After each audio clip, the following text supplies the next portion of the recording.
अस्सलाम वालेकुम। सुबह सवेरे पाकिस्तान के साथ मैं हूं माया खान और मैं हूं शाहज़ेब अहमद। और आज प्रोग्राम का आगाज़ करेंगे एक बहुत ही जो है अफसोस वाली खबर के साथ। 96 इयर्स की एज में सबसे ज़्यादा तवील अरसे तक हुक्मरानी करने वाली मलका एलिज़ाबेथ चल बसी।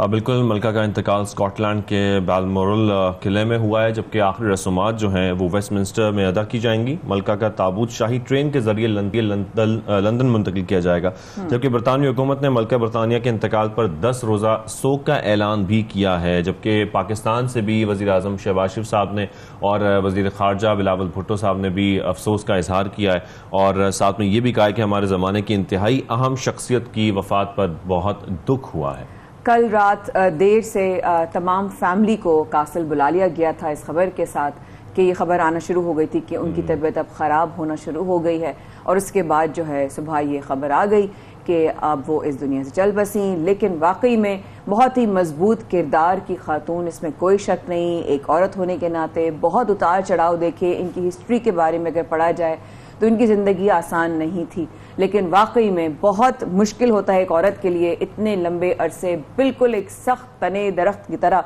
वो खड़ी रहीं और उन्होंने हुक्मरानी की। ऊपर वाले से उनकी जो है आसानी के लिए दुआ भी करते हैं। प्रोग्राम में आगे बढ़ते हैं और हम बात करते हैं उस हवाले से जिसमें एशिया कप में एक बहुत ही गैर अखलाकी हरकत हुई मैच के दौरान, जब अफगानिस्तान और पाकिस्तान आमने सामने थे। तो अफगानी खिलाड़ियों की तरफ से जिस तरीके से रूड बिहेवियर का और एक्शंस का जो है वो एक बात आई सामने और लोगों ने देखा, आपने हमने सब शायकीन ने देखा, उसके ऊपर जो है हमने कल भी बात की थी शाहज़ेब कि क्या एक्शन हो सकता है। फाइनली आई थिंक आईसीसी ने अनाउंस कर दिया और एक्शन के ऊपर रिएक्शन भी था हमारे प्लेयर का यानी कि आसिफ अली का, और आईसीसी ने दोनों खिलाड़ियों पर जुर्माना आयद कर दिया है। दोनों को मैच फीस का 25% जो जुर्माना है वो अदा करने की हिदायत की गई है। जबकि चेयरमैन पीसीबी रमीज राजा ने भी अफगान तमाशाइयों की बदतमीजी पर एशियन क्रिकेट काउंसिल और आईसीसी से खत लिखकर एहतजाज किया जाएगा उनकी जानिब से भी। तो ये हम देख रहे हैं कि मैच में जो कुछ हुआ था खासतौर पर, क्योंकि बहुत सारी इसके बारे में बातें की जा रही हैं कि पहले उन्होंने बदतमीजी की थी, उसका जवाब आसिफ अली ने दिया, लेकिन खैर अब दोनों के ऊपर ये जुर्माना आयद कर दिया गया है, आसिफ अली पर भी और जो अफगान प्लेयर थे उनके ऊपर भी। अच्छा, फरीद मलिक ने जो है वो ट्वीट किया है और अपॉलॉजी की है कि हम हमेशा जो है वो पाकिस्तान का, चाहे किसी के साथ भी मैच हो, हम हमेशा पाकिस्तान के साथ खड़े रहे हैं, लेकिन इस बार जो है मुझसे गलती हो गई, आई अपोलोजाइज, मैं अपने आप पे डिसअपॉइंटेड हूँ, मैंने शायद जो है वो बहुत ज़्यादा जो है वो अपने लोगों को खो दिया, लेकिन अब नेक्स्ट मैच में मैं पाकिस्तान की सपोर्ट में होऊंगा और हमारी पूरी टीम होगी। इस तरह से उन्होंने ट्वीट किया अपनी तरफ से, लेकिन देन अगेन उन्होंने अपॉलॉजीज तो मांगी, लेकिन नेशन की तरफ से उनको वाकई जो है एक सांगू झटका लगता है ये मैंने जो किया है। तो दोनों तरफ के लोग जो हैं वो जो है एग्रेसिव हो गए, और उसका रिएक्शन उनके शायकीन, उनके अफगानी फैंस में आया, जो कि पाकिस्तानी क्रिकेट जो है वो फैंस के ऊपर जो है वो ज्यादा अफसोसनाक था। क्योंकि ग्राउंड में मैच चल रहा होता है और बीच में तल कलामी भी हो जाती है मुख्तलिफ प्लेयर्स के दरमियान, लेकिन जिस तरीके से फैंस ने कुर्सियां उखाड़ कर फेंकी मुख्तलिफ फैंस पर जो कि पाकिस्तानी फैंस थे, वो इंतहाई अफसोसनाक बात है। मेरे ख्याल में इसके ऊपर भी एक्शन होना चाहिए और ये बहुत जरूरी है। रमीज राजा साहब ने भी इसका मुतालबा किया खासतौर पर, और ये करना भी चाहिए, क्योंकि जहां पर गेम है और गेम में हार जीत होती है तो उसमें इस तरह का गुस्सा दिखाना, फिर मुख्तलिफ वहां पर फैमिलीज बैठी होती हैं, इस तरीके से अगर आप एक दूसरे पर हमले करना शुरू हो जाएंगे तो मेरे ख्याल में हमें हारना भी सीखना चाहिए और जीतना भी सीखना चाहिए, सेलिब्रेट करना भी आना चाहिए, दूसरे की सक्सेस को सेलिब्रेट करना भी आना चाहिए। किसी ने क्या खूब कहा था कि सक्सेस की स्टोरी को इतना सुनने में मजा नहीं आता जितनी उसकी फेलियर की हिस्ट्री को जानकर जो है उसका मजा आता है। आगे चलते हैं प्रोग्राम में। एक और बड़ा चैलेंज जो पाकिस्तान में सैलाब बारिशों के बाद है वो है वो पानी जो खड़ा हुआ है और उससे उड़ने वाली जो उठने वाली बीमारियां और मच्छर और डेंगू।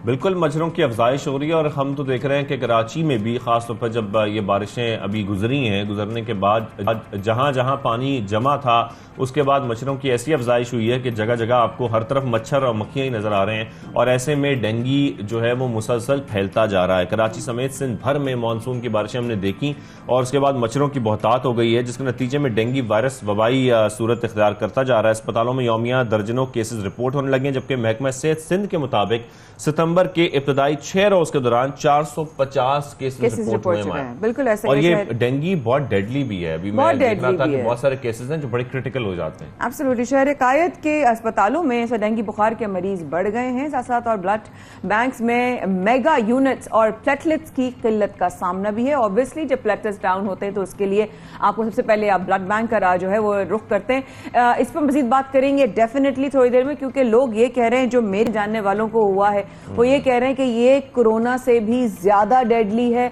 हड्डियां इतनी दर्द करती हैं, जिस्म में इतनी तकलीफ है कि अंदाजा नहीं लगा सकते। तो मुझे तो अपना कोविड का टाइम याद आके मेरे रोंगटे खड़े होते हैं शाहजेब, तो ये तो डेंगू और भी खतरनाक है। खैर से मजीद बात करते हैं, हमें ज्वाइन किया है डिस्ट्रिक्ट सेंट्रल की फोकल पर्सन डॉक्टर हिरा ज़हीर ने। अस्सलाम वालेकुम डॉक्टर साहब, थैंक यू सो मच, आपने सवेरे पाकिस्तान में हमें ज्वाइन किया। डेंगू का चैलेंज अब आ गया है, बहुत सारे चैलेंजेस के बाद अब ये एक और चैलेंज शहर कायद की तरफ आ चुका है। क्या करें, हमें क्या करना चाहिए जी? अच्छा, इट इज नॉट ओनली सिवाय आप कह लें कि बचाव की तदबीर के और कोई हल नहीं है, क्योंकि मच्छर आपका इन्फेक्टेड हो चुका है। डेंगू का मच्छर बेसिकली जब वो खुद इन्फेक्टेड होता है वायरस है, तो वो लोगों को काट के और फिर सीरीज ऑफ चेन चलती है, और वहां पे जैसे जैसे वो इन्फेक्टेड मच्छर लोगों को काटता है, डेंगू फैलता चला जाता है। इसके अंदर बेहतरीन ये है कि आप फजर के वक्त और मगरिब अपनी खिड़की दरवाजों को बंद रखें, मॉस्किटो रिपेलेंट्स का यूज करें, फुल स्लीव्स कपड़े पहने, पानी को खड़ा ना होने दें। अगर पानी को कहीं स्टोर करना ना हो तो प्लीज ढांक के रखें। सफाई इसके लिए बहुत जरूरी है, और कवरेज बहुत जरूरी है कि जितना आप अपनी बॉडी को कवर रखेंगे, जितना आप अपने आप को बचा सकेंगे, उतना ही इससे बचाव है। क्योंकि मच्छर तो आप कह लें कि बिन बुलाए मेहमान है, आप इन्हें रोक नहीं सकते, कहीं से भी अंदर आएंगे। बट ये है कि आप अपनी ही हिकमत अमली से इसको शिकस्त दे सकते हैं। लेकिन डॉक्टर साहब, यहाँ पर डिस्ट्रिक्ट सेंट्रल की अगर बात करें तो वहाँ की सूरत हाल क्या है, रोकथाम के लिए क्या किया जा रहा है? और आप समझती हैं कि कराची में इतने बड़े शहर में खासतौर पर इंडिविजुअली तो लोग एहतियात कर लेंगे, लेकिन इंतजामिया को भी, गवर्नमेंट को भी कोशिश करनी चाहिए कि मुख्तलिफ जगहों पर स्प्रेस कराए जाएं, जैसे कि मानसून बारिशों के बाद हम देख रहे हैं कि इसकी तादाद में मच्छरों की बहुत ज्यादा इजाफा हो गया। होते भी थे पहले।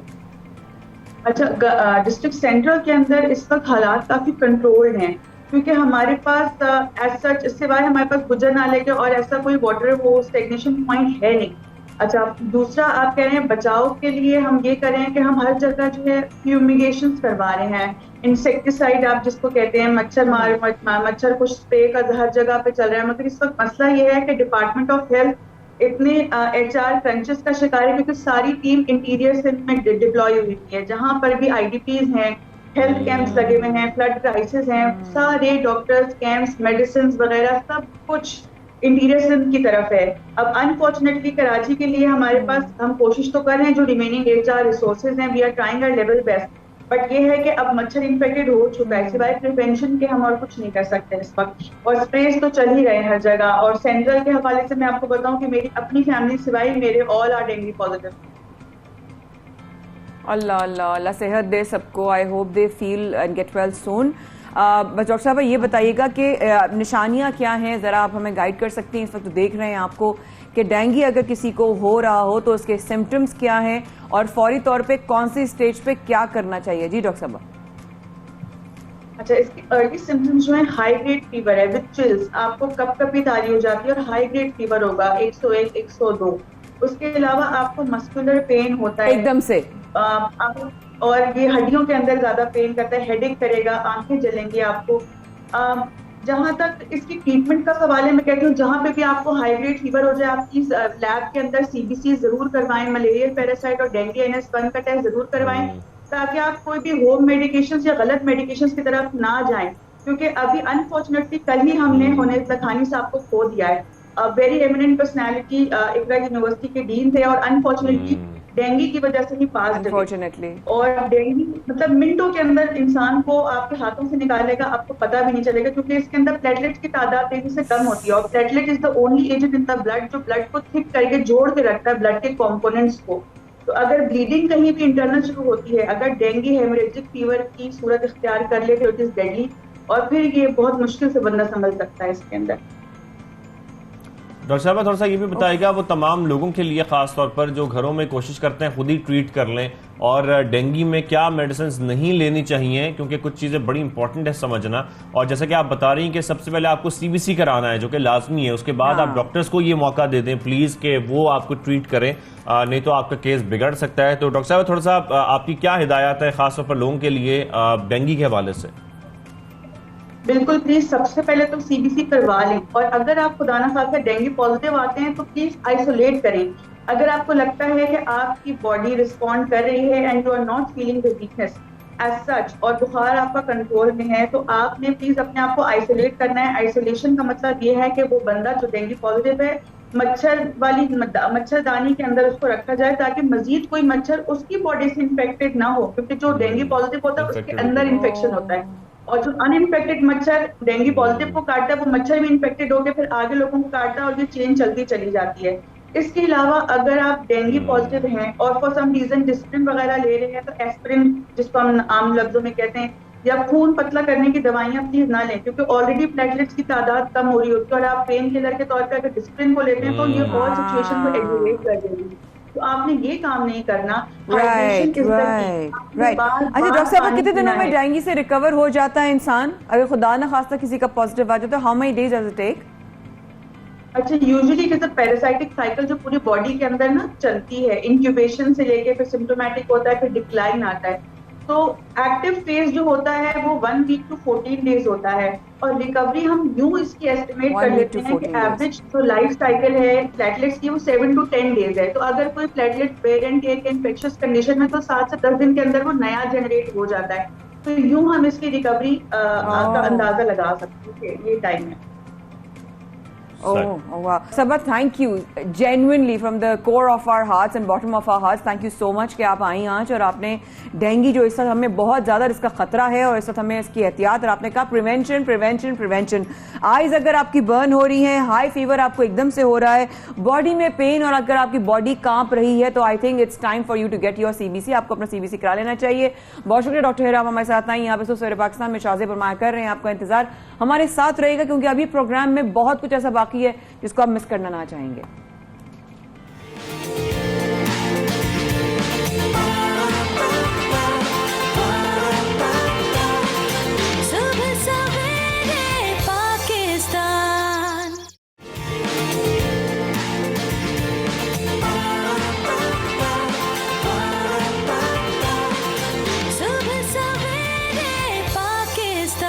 Welcome back. आप देख रहे हैं सुबह सवेरे पाकिस्तान, माया खान और शाज़ेब अहमद के साथ। प्रोग्राम को आगे बढ़ाते हैं। एक और बड़ा संगीन मसला है जिसका जिक्र करना है। पाकिस्तान में पीने का साफ पानी का हुसूल बहुत मुश्किल होता जा रहा है, संगीन मसला होता जा रहा है। लाहौर में खास तौर पर ये इशू हम देख रहे हैं कि अब बहुत ज्यादा बढ़ता जा रहा है साफ पानी का, पीने के पानी का। शहर के कई मकामात पर हम ये देख रहे हैं माया कि फिल्टर प्लांट्स तो हैं लेकिन उसमें से ज्यादातर बंद पड़े हैं। और ये बंद होने की वजह क्या है, इसकी डिटेल्स क्या है, हमारे साथ नुमाया 92 न्यूज हमें बताएंगे। फहीम अमीन साहब, हमें प्लीज बताइएगा कि क्या सिचुएशन है, पानी की शॉर्टेज इस तरह हो रही है और कई मकामात पर फिल्टर प्लांट तो मौजूद हैं लेकिन वो बंद भी हैं। जी जाता है कि शुमाली लाहौर के इलाकों के साथ सुतेलो जैसा सलूक किया जाता है। इसकी जिंदा मिसाल ये मेरे पीछे नज़र आने वाले मंसूबे हैं जो कि गुज़िश्ता 3 साल से बंद पड़े हैं।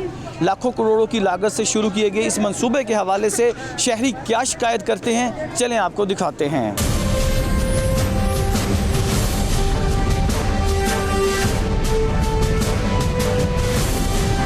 जब से ये बंद है, यहाँ का जो ऑपरेटर है वो बिल्कुल नहीं एक कदम भी आगे चलता कि मैं जाके बता दूं कि मेरा प्लांट ख़राब हो चुका है, आबादी को बहुत ज़्यादा तकलीफ़ है, तो बराए मेहरबानी आएँ और हमारे फ़िल्टर प्लांट को बहाल करें। कंप्लेन 2 से 3 दफ़ा की है, अब अथॉरिटी वाले आते हैं, चेकअप करते हैं, फिर चले जाते हैं। हमें नहीं पता इसमें क्या इशू आ रहा है, बजट का आ रहा है या और कोई मसला, ये वही बता सकते हैं। ये बंद पड़ा हुआ है, यहाँ पर देखें आपके सामने टूटियाँ लगी हुई है, फिर हमें आगे जाना पड़ता है काफ़ी दूर तक जाके, वहाँ से भर के पानी लाते हैं और ला के घर में यूज़ करते हैं। अब ऐसा है कि यहाँ पर मौजूद नहीं है, हालांकि यहाँ पर होने के बावजूद ये नहीं लगे हुआ सिस्टम। काफ़ी अरसे से कोई रमज़ान से ही ये फ़िल्टर प्लांट बंद पड़ा हुआ है, जिसकी वजह से इलाके में भी बड़ी मुश्किलात पेश आती हैं। यहाँ से दूर दराज पानी लेने जाना पड़ता है फ़िल्टर प्लांट का। आते हैं, देख के चले जाते हैं। यहाँ पे वो कहते हैं जब वोट लेने की बारी आती है तो वो सब आ जाते हैं, ठीक है, आते हैं, देखते हैं, हम आते हैं जी कल हो जाएगा, परसों हो जाएगा, कल होते होते 2 साल हो गए हैं, ये ऐसे का ऐसे पड़ा हुआ है, इसको किसी ने नहीं पूछा। लाहौर समेत पंजाब भर में साफ़ पानी की फराहमी के लिए आब पाक अथॉरिटी के नाम से अदारा बनाया गया, जिसके ज़रिए तमाम इस तरह के हज़ारों ट्यूबवेल्स लगाने का प्रोग्राम है। लेकिन शुमाली लाहौर का ये बंद ट्यूबवेल आब पाक अथॉरिटी की कारकर्दगी का मुँह बोलता सबूत है। शहरियों का यह कहना है कि साफ़ पानी एक ख्वाब है जिसको हकीकत में बदलना हुकूमत की जिम्मेदारी है, लेकिन इसके लिए बनाया गया अदारा अपने फ़राइज़ अंजाम देने से कासिर है। फ़हीम अमीन, सुबह सवेरे पाकिस्तान के लिए। लेकिन इसकी वजूहात क्या हैं ये हम जानना चाह रहे हैं। इसी पर हमने बात करने के लिए हमें ज्वाइन कर रहे हैं MD वासा गुफरान अहमद साहब। गुफरान साहब, आपको खुशामदीद करेंगे सुबह सवेरे पाकिस्तान में। गुड मॉर्निंग, अस्सलाम वालेकुम। खासतौर पर गुफरान साहब, हम ये रिपोर्ट देख रहे थे, जो हमारे जो नुमाइंदे हैं वो बता रहे थे कि लाहौर में पानी का हसूल, पीने के पानी का हसूल बहुत मुश्किल होता जा रहा है। मुख्तलिफ जो वाटर फिल्ट्रेशन प्लांट्स हैं वो बंद पड़े हैं। इसकी वजह क्या है, पहले तो ये बताइएगा काइंडली। जी, बिस्मिल्लाहिर्रहमानिर्रहीम। तो सबसे पहले तो आपका शुक्रिया अदा करता हूँ कि आपने मुझे इनवाइट किया, मौका दिया कि मैं मौक़िफ़ पेश कर सकूँ। देखें हमारे वासा मुख्तलिफ एजेंसीज़ ने पंजाब में, लाहौर में इवन फिल्ट्रेशन प्लांट्स लगाए हैं, जिनमें वासा ने 573 प्लांट्स हैं और ऑल जो प्लांट्स हैं हमारे आर्सेनिक रिमूवल फिल्ट्रेशन प्लांट्स हैं। तो इस वक्त वासा के 573 ही फंक्शनल हैं। यानी वासा ने उनको आउटसोर्स किया हुआ है उसकी मेंटेनेंस को, और जब से इंस्टॉल्ड हैं तमाम हमारे फिल्ट्रेशन प्लांट्स इस वक्त भी आज भी फंक्शनल हैं और हम स्काडा मॉनिटरिंग कर रहे हैं उनकी। तो बाकी दूसरे एजेंसीज़ ने बहुत सारे फिल्ट्रेशन प्लांट्स लाए हैं, जिसमें पब्लिक हेल्थ इंजीनियरिंग डिपार्टमेंट है, एजुकेशन डिपार्टमेंट है, लोकल गवर्नमेंट्स हैं, और इस तरह दूसरी बहुत सारी एजेंसीज़ ने फिल्ट्रेशन प्लांट्स लगाए हैं, जिनका ऑपरेशन एंड मेंटेनेंस का कोई ऐसा मैकेनिज्म नहीं है उनके पास, जिस वजह से वो फिल्ट्रेशन प्लांट्स बंद है। जैसे आब पाक का आप कह रहे हैं, आब पाक अथॉरिटी ने जो फिल्ट्रेशन प्लांट्स लगाए वो भी उनके फंक्शनल हैं, बल्कि उन्होंने तो जो अबेंडेंट हुए थे वो लाहौर में 40 के करीब उन्होंने यूनिसेफ से अपना फंड लेके उनकी हेल्प से उनको फंक्शनल किया है। तो अभी ये डिफरेंट एजेंसीज़ के हैं और वासा के इस वक्त तमाम फंक्शनल हैं, और गवर्नमेंट ऑफ पंजाब ने ये एक बना रहे हैं कि एक ही एजेंसी के ये तमाम फिल्ट्रेशन प्लांट्स की ऑपरेशन और मेंटेनेंस दे दी जाए, ताकि एक ही जिम्मेदार, और उसमें आब पाक को फिलहाल अभी चल रहा है, लेकिन अभी कम्प्लीटली प्रोसेस मुकम्मल नहीं हो सका। तो जैसे मुकम्मल होगा तो फिर एक एजेंसी इसकी रिस्पांसिबिलिटी होगी। आप बता रहे हैं कि जैसे वासा का जो लिंक है, वासा के सारे फिल्ट्रेशन जो प्लांट्स हैं, विच इज़ ग्रेट, बट अगर हम देखा जाए ऑब्वियसली कहीं ना कहीं फैक्ट्स एंड फिगर्स तो ये भी बताते हैं कि जो दीगर प्लांट्स हैं या दीगर जो प्लेस्ड फिल्ट्रेशन सिस्टम्स हैं वो इनएक्टिव हैं, क्योंकि लाहौर की अगर हम बात करें तो वो तो वैसे भी वाटर स्टोरेज के लिए मशहूर है। फिर पानी की किल्लत होना, एक पाकिस्तानी चले एक इंसान होने के नाते मैं आपसे सवाल करती हूँ, ये यूँ नहीं कि आप वासा साहब का ताल्लुक है, क्या वजह है आपकी नज़र में कि दूसरे प्लांट्स जो हैं वो बंद हैं? नेग्लिजेंस है, लैक ऑफ रिसोर्सेज है, अकॉर्डिंग टू यू? देखिए वासा के जैसे मैं आपको कहा कि 573 ही फिल्ट्रेशन प्लांट्स फंक्शनल हैं, और बहुत सारी मीटिंग्स में जब भी स्टेटिस्टिक्स शेयर किए जाते हैं तो वासा के वहाँ पे 100% ही ऑपरेशनल का स्टेटस दिया जाता है, और तमाम एजेंसी ने वेरीफाई भी किया हुआ है। जहाँ तक दूसरों का तल्लुक इसमें यह होता है कि फिल्ट्रेशन प्लांट्स या कोई प्रोजेक्ट आप इम्प्लीमेंट कर देते हैं, लेकिन उसके बाद उसके ऑपरेशन और मेंटेनेंस का सिस्टम वो सस्टेनेबल होना चाहिए, जो कि जैसे पब्लिक हेल्थ इंजीनियरिंग डिपार्टमेंट है या दूसरे डिपार्टमेंट्स हैं, वो ऑपरेशन एंड मेंटेनेंस का उनका कोई ऐसा मैकेनिज्म नहीं है, उनकी कोई फंडिंग नहीं है, उनका सोर्स नहीं है, जिस वजह से ये प्रॉब्लम आ रही है। तो इसी वजह से गवर्नमेंट सोच रही है कि एक एजेंसी को रिस्पॉन्सिबल बनाएं, उनको फंड्स भी करें ताकि वो फंक्शनल रहें। जहाँ तक शार्टेज के ताल्लुक है, पानी की शार्टेज जो है कि पानी अवेलेबल ना हो, लेकिन हमारे पानी अवेलेबल है, ये नहीं है कि पानी की अवेलेबिलिटी नहीं है, लेकिन हमें थोड़ा सा बिहेवियर्स को भी चेंज करना होगा। हम पानी का ज़िया जो करते हैं उस वजह से आपके बहुत सारे सिस्टम में ये बहुत सारे लोग, इवन आप देखें लाहौर के अंदर कैटल फार्म्स हैं, और वही पानी जो पीने वाला पानी है वही मवेशियों को पिला रहे हैं, उसी में नहला रहे हैं, उनका सारे ज़रूरत। तो ये पानी बहुत कॉस्टली है और इसको बचाना चाहिए, ना कि इसको ज़ाया करें। तो इसमें बिल्कुल हमारे वासा ने तो वाटर मीटर्स हम लगाने जा रहे हैं, हर घर पे वाटर मीटर्स लगाएंगे ताकि लोगों को पता हो कि पानी को बचाना है, अदरवाइज़ हम ज़ाया करेंगे तो पे करना होगा। तो इसमें एक सबसे बड़ा जो फैक्टर है वो एक तो मीटर ना होना, दूसरा जो हमारी स्कीम अप्रूव होगी और 23 में हम मीटर इंस्टॉल करना शुरू कर देंगे।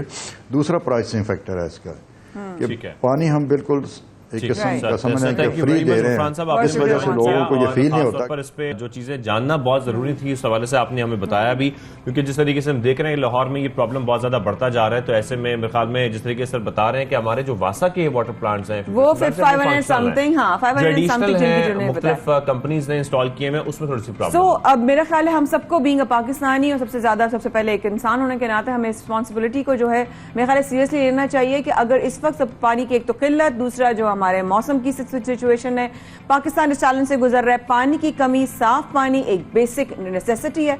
मेरा ख्याल है उसको अपनी जिम्मेदारी समझते हुए जो है सब लोगों को इस पर आगे बढ़ना चाहिए। Thank you so much Gufran साहब, आपने हमारे साथ आने के लिए वक्त निकाला। प्रोग्राम में आगे बढ़ते हैं और बात करते हैं कुछ मेंटल हेल्थ के हवाले से।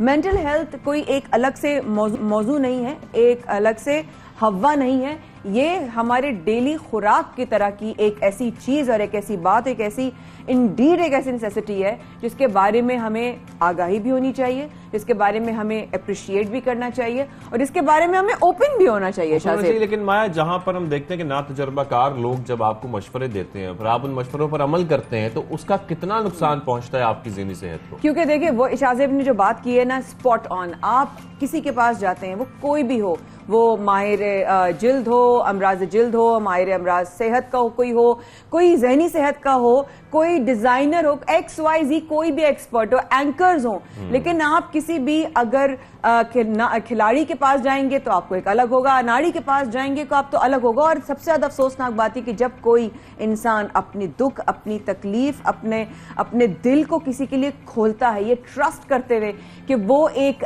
मेंटल हेल्थ एक्सपर्ट है और वो उसके साथ उसकी ही इंफॉर्मेशन को या तो गलत तरीके से इस्तेमाल करे या उसके ट्रस्ट को तोड़े कि भाई आपकी बात कहीं और वो बताए, वो चीज बिल्कुल गलत है। बिल्कुल। और इसी पर बात करने के लिए आज हमें गेस्ट ने भी ज्वाइन किया है, नफ्सियात डॉक्टर ताहा साबरी हमारे साथ मौजूद हैं, उनसे हम बात करेंगे। अस्सलाम वालेकुम, कैसे हैं आप? ठीक ठाक हैं?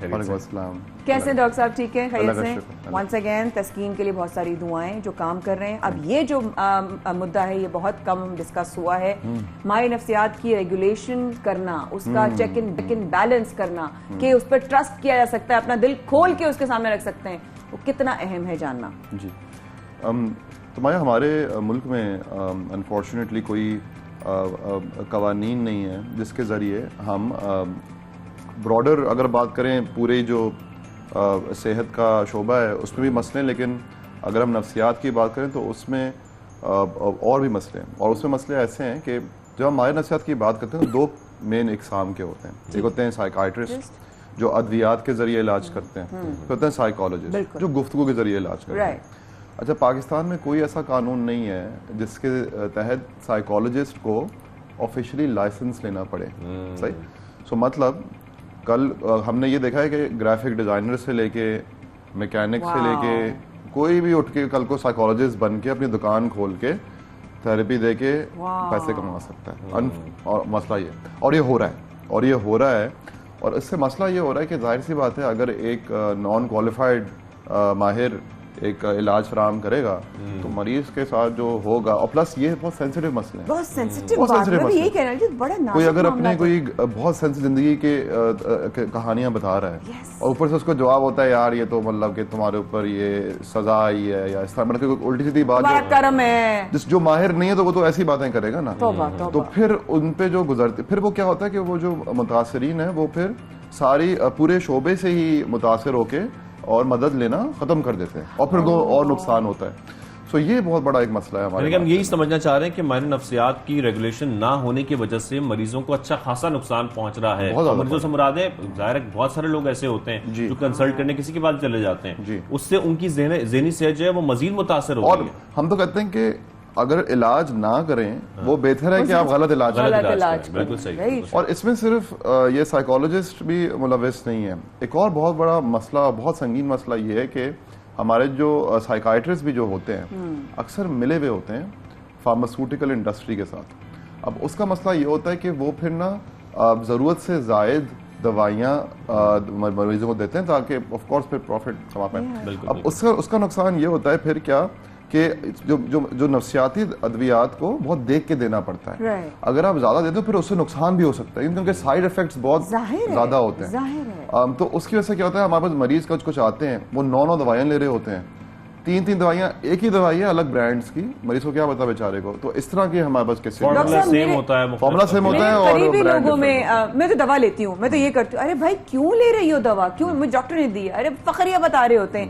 डॉक्टर साहब किस तरीके से ख्याल रखा जाए? बात है वैसे ही आप अपना बताएं ना कि मुझे सिम्टम्स आ रहे हैं, अच्छा आप फलां दवाइयां आप ये ले लो, आप ले लो। दवाइयां फायदेमंद होती हैं बिल्कुल उन मरीजों के लिए इनको जरूरत होती है, लेकिन अगर जरूरत ना हो तो नुकसानदेह होती है। कैसे पता चले कि इसको क्या ख्याल करना चाहिए कि पेशेंट है वो किस तरह इस बात का ख्याल रखे कि ये ऑथेंटिक है नहीं है? तो देखिए, अगर एक साइकाइट्रिस्ट है तो फिर आपने, एक होता है Pakistan medical council number, PMC number, वो लाइसेंस होते हैं साइकाइट्रिस्ट। अच्छा। वो लेके आप ऑनलाइन पीएमएफसी की वेबसाइट पे जाके वो नंबर डाल के आपको पता चलेगा ये जाली है या असल है। अच्छा, सही, ठीक है। अच्छा, अब और फिर ऑफ कोर्स जाने से पहले मशवरा करें, साइकाइट्रिस्ट कि जाने से पहले मशवरा करें, जाने से पहले और लोगों से भी पूछें किसी जाने तक, ताकि क्योंकि अगर उनका लाइसेंस है भी तब भी वो गलत प्रैक्टिस शायद कर सकते हैं, लेकिन कम से कम लाइसेंस तो हो ना, मतलब वो।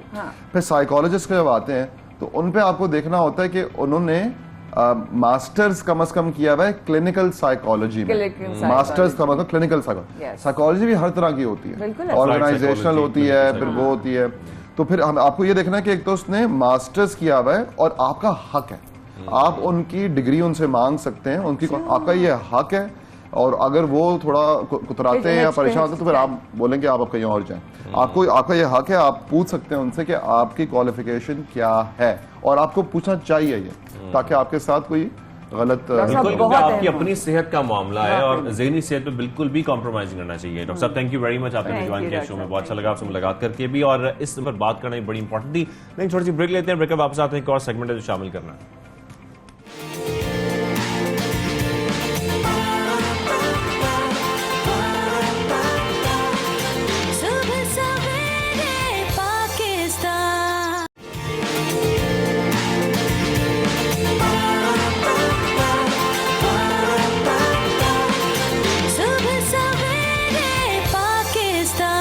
आप देख रहे हैं सुबह सवेरे पाकिस्तान। ब्रेक से पहले हम बात कर रहे थे ना अनाड़ी डॉक्टर्स की, तो इसलिए ये बहुत जरूरी है कि आप प्रोफेशनल लोगों के पास जाएं, क्योंकि हम जिस तरीके से देख रहे हैं कि नाकस कॉन्टैक्ट लेंस के इस्तेमाल से बुशरा, जिसकी आज हम बात कर रहे हैं, आपकी मुलाकात भी करवाएंगे, बुशरा की एक आंख की रोशनी चली गई थी, लेकिन अब वो दोबारा बहाल हो गई है। ऑथेंटिसिटी की बात करें तो आप डॉक्टर्स के पास भी जब जाएं तो वो आपकी जिंदगी से उम्मीद और आपकी आंखों से रोशनी ना ले, ये जानना बहुत अहम है। हमारे साथ इस वक्त मौजूद है बुशरा नदीम और उनकी सर्जरी करने वाले बहुत बड़ा नाम आई स्पेशलिस्ट डॉक्टर हमजा। अस्सलाम वालेकुम। दोनों को बहुत शुक्रिया आने का।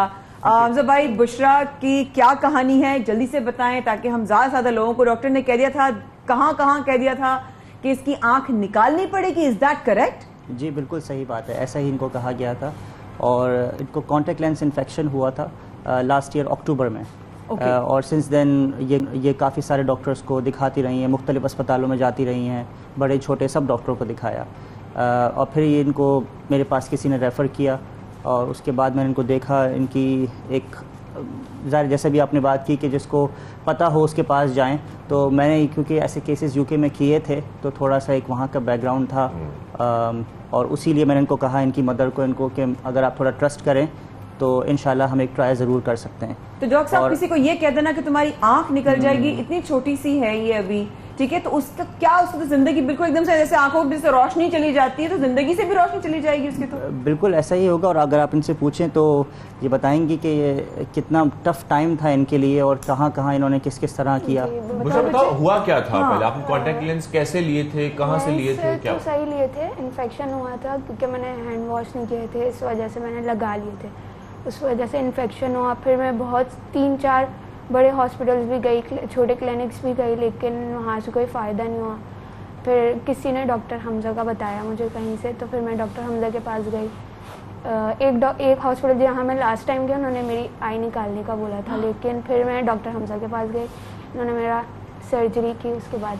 तो बच्चे, जब आपको ये किसी ने कहा कि आपकी आंख निकालनी पड़ेगी, तो क्या उस वक्त कैफियत है? मतलब मैं तो रोना धोना डाल दूं मैं तो? ऐसा ही था, बिल्कुल ऐसे ही हुआ था, लेकिन फिर बस कि कहीं से डॉक्टर हमजा का पता अल्लाह का चला। शुक्र है। अल्लाह का शुक्र आपका डॉक्टर हमजा से मुलाकात हो गई। डॉक्टर साहब कितनी कॉम्प्लिकेटेड थी, बिकॉज आप यूके में भी कर चुके हैं, कितनी कॉम्प्लिकेटेड थी और ये किस वजह से लोग गिव अप कर देते हैं? क्या कॉम्प्लिकेटेड सर्जरी होती है, डिफिकल्ट होती है इसलिए गिव अप कर देते जी हैं? बिल्कुल ऐसा ही है, काफ़ी कॉम्प्लिकेटेड सर्जरी होती है और इसमें एक्सपर्टीज़ चाहिए होती है, क्योंकि एक तो आँख, अगर आप इनकी कभी तस्वीरें देखें तो आँख जो थी वो बिल्कुल ही समझे आँख लग नहीं रही थी, तो आपको पूरा उसको एक तो कॉर्निया ट्रांसप्लांट करना था, उसके बाद जो आँख के अंदर जो आयरिस होता है, जो लेंस होता है, आपको उसको भी मेक श्योर करके, उसको हम कहते हैं एंटीरियर सेगमेंट रिकंस्ट्रक्शन, तो वो इनको साथ में करनी थी। उसके बाद इनकी आँख एक आँख की शेप में आए, फिर कॉर्निया ट्रांसप्लांट करें साथ में, and then you need very close care. इनको मैं हर हफ्ते, हर 5 दिन 10 दिन में इनको बुलाते रहे शुरू में, मेकिंग श्योर कि इनका ग्राफ भी सही चल रहा है, इनकी आंख भी ठीक है, कोई इन्फ्लेमेशन तो नहीं है, क्योंकि ये सर्जरी हर कोई परफॉर्म नहीं कर सकता और सर्जरी हर कोई परफॉर्म नहीं कर सकता। वैसे आपके पास हर तरह के लोग आते हैं शाहजेब, और मैं शेयर भी कर रही थी मैं शाहजेब से कि बिकॉज आपने मुझे भी लेंस का भी करवा के दिए हैं, तो हर तरह के लोग आते हैं, उम्मीद से हारे हुए लोग भी आते हैं। उनसे मिलने के बाद किस तरह आप उनको फिर डील कर पाते हैं? देखिए यही बस अल्लाह ताला का शुक्र अदा करता हूँ मैं कि एक अच्छी तालीम पीछे से मिल गई है, तो वही मेरा पाकिस्तान आने का मकसद भी था कि यहाँ पे लोगों में जितना ज़्यादा मैं हेल्प कर सकूँ कम्युनिटी को, क्योंकि बुशरा तो ये एक केस है, लेकिन मैंने ऐसे 3-4 और केसेस किए हैं जिनको पाकिस्तान में लोगों ने सर्जरी करने से मना कर दिया था, एंड अल्हम्दुलिल्लाह दे आर सीइंग नाउ, उनके माशाल्लाह विजन वापस आ गई है, they are seeing very well. तो बड़ी खुशी होती है कि एक छोटी सी कंट्रीब्यूशन है, आहिस्ता आहिस्ता कहते हैं कतरा कतरा करके ये मेरी आगे उम्मीद है इंशाल्लाह कि जहां मैं काम करता हूं वहां पे जो जूनियर रेजिडेंट्स हैं, जो जूनियर डॉक्टर्स हैं, उनमें अपने स्किल थोड़े ट्रांसफ़र करूं ताकि आगे जाके हमारी एक टीम बने जो कि इसी तरह का अच्छा काम करें इंशाल्लाह। ये बड़ी अच्छी बात है कि नए लोगों को ट्रेन करना ही बड़ा इंपॉर्टेंट है। बुशरा, आपका विजन अब बिल्कुल क्लियर है, बिल्कुल सही हो गया? बेहतर है, बहुत बेहतर है जी। जब इन्फेक्शन था तब तो विजन बंद हो गया था, आंख से बिल्कुल बहुत कम था। आपकी राइट आई थी? जी right. And now vision is coming back, अल्हम्दुलिल्लाह अल्हम्दुलिल्लाह अल्हम्दुलिल्लाह। सर मैंने बीच में सुना था काफी लोग ऐसे भी आते हैं जो, क्योंकि सर्जरीज काफी एक्सपेंसिव भी होती हैं, इस वजह से लोग गिव अप कर जाते हैं। उस सूरत हाल में अगर कोई आपको इस वक्त देख रहा हो और उसको लगे कि उसको भी डॉक्टर्स ने कह दिया हो कि आपकी आंख निकालनी पड़ेगी, आपकी आंख का कुछ नहीं हो सकता, आप सिर्फ ड्रॉप्स ही डालते रहें, उस सूरत में वो क्या करे, फिर कहाँ जाए? देखिए क्योंकि मैं ज़्यादातर हॉस्पिटल मेरे प्राइवेट ही हैं, लेकिन मैं पूरी कोशिश करता हूँ कि इस तरह के जितने भी पेशेंट्स आए ये थोड़े से, मैं तो नहीं कहूँगा नॉन अफोर्डिंग, ये कह लें कि थोड़े से लेस अफोर्डिंग अगर हो, ठीक है, तो उनमें मैं काफ़ी हद तक जाके भी उनकी हेल्प आउट कर देता हूँ। मैंने एक ट्रांसप्लांट एक 4 साल के बच्चे का बलूचिस्तान से आए थे, उनका पूरा फ्री किया।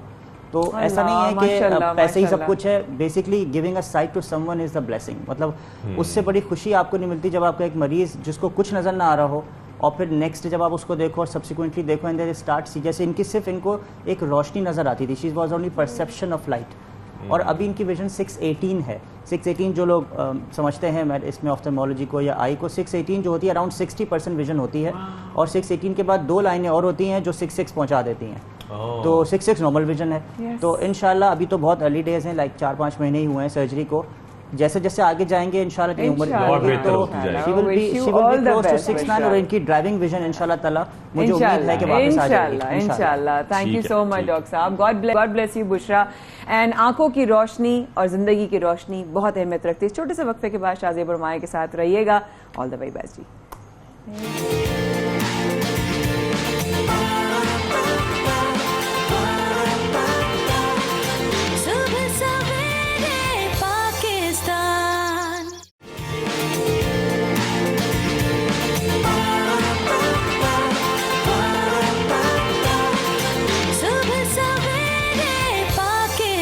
वेलकम बैक, आप देख रहे हैं सुबह सवेरे पाकिस्तान। सैलाब और मुतासरीन की अब बात करेंगे। सिंध में सैलाब ने बहुत तबाही मचाई है, कई गांव डूब गए हैं, और ऐसे में हम देख रहे हैं कि खासतौर पर जो इमदादी कार्रवाइयां हैं वो इंतहाई मुश्किल हैं, और ऐसे में पाकिस्तान नेवी अपनी भरपूर कोशिश कर रही है हेलीकॉप्टर्स के साथ, स्पीड बोट्स के साथ और दीगर जरा इस्तेमाल करके कि ना सिर्फ वहां पर लोगों को बचाया जा सके बल्कि साथ साथ उनको राशन भी पहुंचाया जा सके, और फिर उसके साथ साथ वहां पर टेंट्स पहुंचाए जा रहे हैं। तो इस तरीके से वहां पर लोगों को रेस्क्यू भी किया जा रहा है और रिलीफ भी पहुंचाया जा रहा है, और तिब्बी सहूलियात भी फराम की जा रही है, राशन भी फराम किया जा रहा है। और जिस तरीके से काम हो रहा है, यकीन माने कि सिवाय दुआओं के उनके पास सबसे बड़ी ताकत आपकी और मेरी दुआएं हैं। जिस तरह ये काम कर रही है हमारी पाक फोर्सेस, हमारी नेवी, जानते हैं सलामत तसरीन के लिए किस तरह काम किया जा रहा है। हमारे टीम शाहरुख अहमद की जबानी।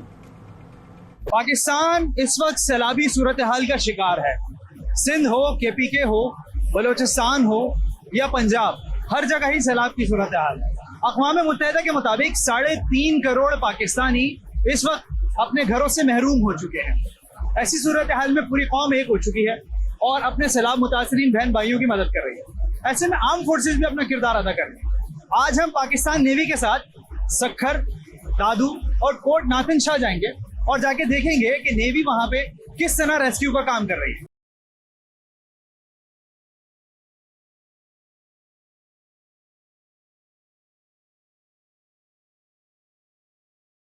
तो जी सक्खर एयरपोर्ट पर इस वक्त हम पहुंच चुके हैं, जहां से हमें सफ़र करना है दादू की तरफ, जहां सूरत हाल इस वक्त बहुत ज़्यादा ख़राब है।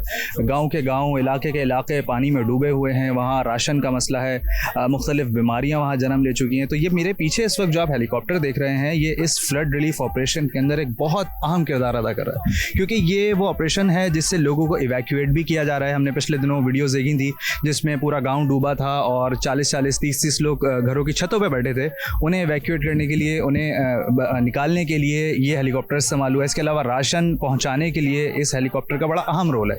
तो इस वक्त पाकिस्तान नेवी की जानिब से जो फ्लड रिलीफ ऑपरेशन किए जा रहे हैं, उसके अंदर ये हेलीकॉप्टर अहम किरदार अदा कर रहा है। इस हेलीकॉप्टर में अभी हम सफ़र भी करेंगे और इन इलाकों में भी और जाएंगे जहाँ पर फ्लड रिलीफ कैंप्स लगे हैं। वहाँ पे पैरामेडिक स्टाफ मौजूद है पाकिस्तान नेवी की तरफ से, जो कि फ्लड में फंसे लोगों की हेल्थ इश्यूज़ देख रहा है। तो कुछ देर में हम इस पर सफ़र करेंगे। फ़िलहाल मैं इसकी तरफ जा रहा हूँ और देखते हैं कि आगे सफ़र कैसा होगा हमारा। तो जी हेलीकॉप्टर के अंदर हम आ चुके हैं। इसका नाम है सी किंग, समंदर का बादशाह इसे कहा जाता है, क्योंकि ये हर सिचुएशन में बेहतर फ्लाई करने की सलाहियत रखता है। काफ़ी स्पेशियस ये हेलीकॉप्टर है और क्योंकि इसमें मैं देख रहा हूँ कुछ कुर्सियाँ इस तरह है कि तकरीबन 20 लोग तो आ ही सकते हैं। तो अभी हम चलते हैं दादू की तरफ और देखते हैं कि रिलीफ ऑपरेशन का काम किस तरह जारी है।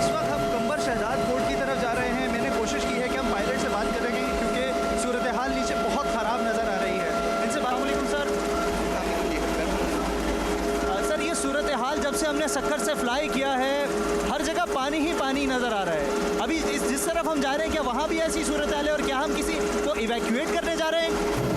अच्छा जी, देखा है weather over the last 1 month काफ़ी ज़्यादा बारिश हुई है, फ्लड आया है। तो आपने कंडीशन बहुत ज़्यादा अच्छी नहीं है यहाँ पे। हम लोग अपनी पूरी कोशिश के बावजूद भी जितनी ज़्यादा हम पहुँचाना चाह रहे हैं वो नहीं पहुँचा रहे, क्योंकि अपनी जारी है जो कि अनप्रेसिडेंटेड है, but still we feel it. Thank you sir, thank you so much. Pakistan navy की तरफ से जो मुतासरा इलाके हैं जहाँ पहुँचना मुश्किल है, वहाँ पे राशन पहुँचाने का काम किया जा रहा है। इस वक्त आप देख सकते हैं कि पाकिस्तान नेवी के जवान सैलाब मुतासरा इलाकों के अंदर राशन पहुँचाने पहुँचे हैं। हम भी इस मिशन में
पे जहाँ पे flood relief camp, medical camps बनाए गए हैं। इस वक्त आप देख सकते हैं जिस हेलीकॉप्टर में हम यहाँ आए हैं, दादू का नवाही इलाका है जहाँ पे हम लैंड हुए हैं।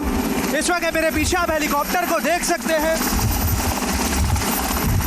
इसके ज़रिए ही यहाँ पे पहुँचना मुमकिन है, ऐसे यहाँ पहुँचना मुमकिन नहीं है।